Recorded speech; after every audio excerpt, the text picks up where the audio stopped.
사랑하는 성도 여러분, 오늘도 여러분의 모든 길 가운데 주님과 동행하시는 축복이 있기를 소망합니다. 오늘 우리가 함께 묵상하실 하나님 말씀은 잠언 21장 16절에서 31절의 말씀입니다. 명철의 길을 떠난 사람은 사망의 회중에 거하리라. 연락을 좋아하는 자는 가난하게 되고 술과 기름을 좋아하는 자는 부하게 되지 못하느니라. 악인은 의인의 속전이 되고 사악한 자는 정직한 자의 대신이 되느니라. 다투며 성내는 여인과 함께 사는 것보다 광야에서 사는 것이 나으니라. 지혜 있는 자의 집에는 귀한 보배와 기름이 있으나 미련한 자는 이것을 다 삼켜버리느니라. 공의와 인자를 따라 구하는 자는 생명과 공의와 영광을 얻느니라. 지혜로운 자는 용사의 성에 올라가서 그 성이 의지하는 방벽을 허느니라. 입과 혀를 지키는 자는 자기의 영혼을 환난에서 보전하느니라.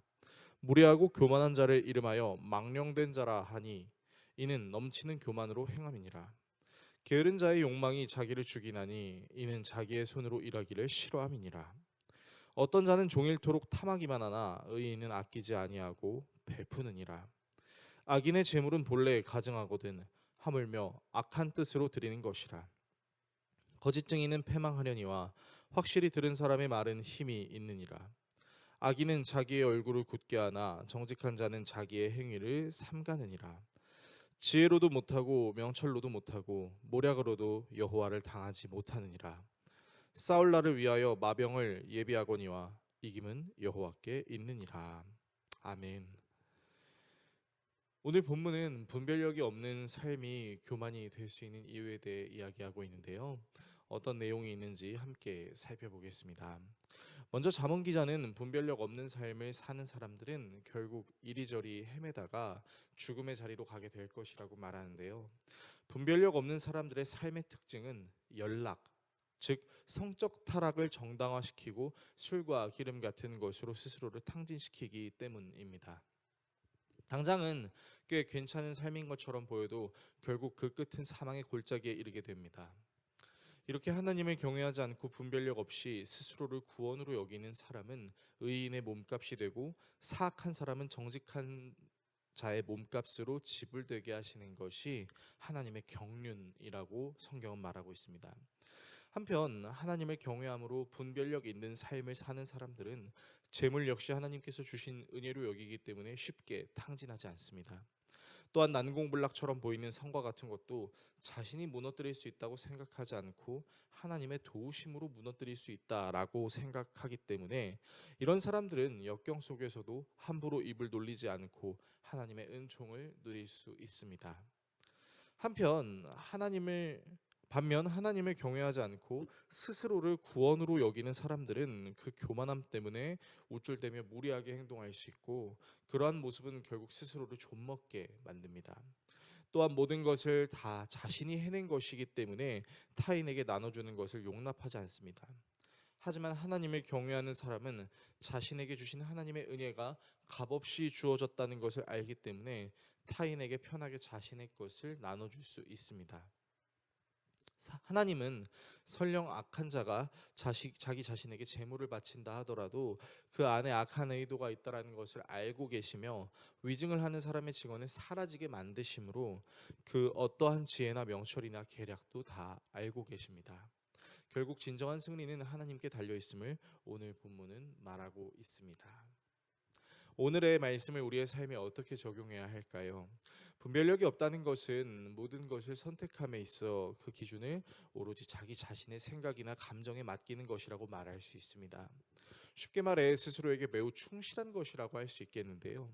그래서 분별력이 없는 삶은 삶의 기준이 모호할 뿐만 아니라 자신이 즐거울 수만 있으면 무엇이든 괜찮다라는 생각이 가득해집니다. 자신이 기쁠 수만 있다면 현재 자신의 주머니에 재물이 적다 하더라도 그것을 쉽게 탕진해버리는 것이죠. 또한 현실을 직시하지 못하고 무엇이든지 자신이 마음만 먹으면 할 수 있다는 근거 없는 자신감에 빠질 수 있기도 합니다. 삶에서 역경이 찾아왔을 때 진지하게 고민하지 않고 마냥 즐거울 때가 있다가도 마냥 우울하게 살기도 합니다.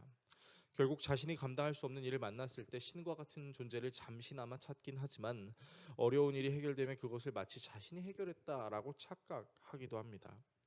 결국 이렇게 분별력이 없는 삶은 명확한 기준이 없이 스스로에게 충실하게 만들어버리므로 또 다른 형태의 교만을 낳아버리는 것이죠. 하지만 삶을 살아내면서 스스로를 곱씹어 볼 때 모두가 느낄 수 있는 공통점이 한 가지 있다면, 신기한 점이 한 가지 있다면, 그것은 나도 나를 모르겠다라는 것입니다. 성격 유형 검사인 MBTI가 자기 자신이 어떤 사람인지를 알 수 있다라고 생각하면서도 신기한 것은 이 MBTI가 시간이 지나면 또 바뀌어 있다라는 것입니다. 그래서 어떤 사람은 인생이라는 것은 결국 내가 어떤 사람인지를 끝까지 알아가는 것이라고 말하기도 합니다. 그래서 우리에게는 확실한 분별의 기준이 필요합니다. 그리고 그 성경은 대상을 가리켜 모든 것을 창조하시고 다스리시는 하나님이 진정한 분별의 기준이라고 말하고 있습니다. 하나님이 내 생각과 감정을 컨트롤하시는 분별의 기준이 되시고, 삶에서 역경이 찾아왔을 때 그것을 돌파하게 하시거나 피할 길을 내시기도 합니다. 이 하나님은 분별의 기준이 되실 뿐만 아니라 우리의 진정한 구원이 되십니다. 이 사실을 기억하심으로 분별력 없는 삶이 교만해질 수 있음을 우리가 인지하여 우리의 분별력이 되시는 하나님을 신뢰하는 마음으로 살아가실 수 있는 우리 모두가 될 수 있기를 예수 그리스도의 이름으로 축원합니다. 기도하겠습니다. 우리를 사랑하시는 하나님, 분별력 없는 삶은 당장에는 좋아 보이는 것처럼 보여도 자신의 교만을 정당화시키는 도구가 될 수 있다는 것을 우리가 기억합니다.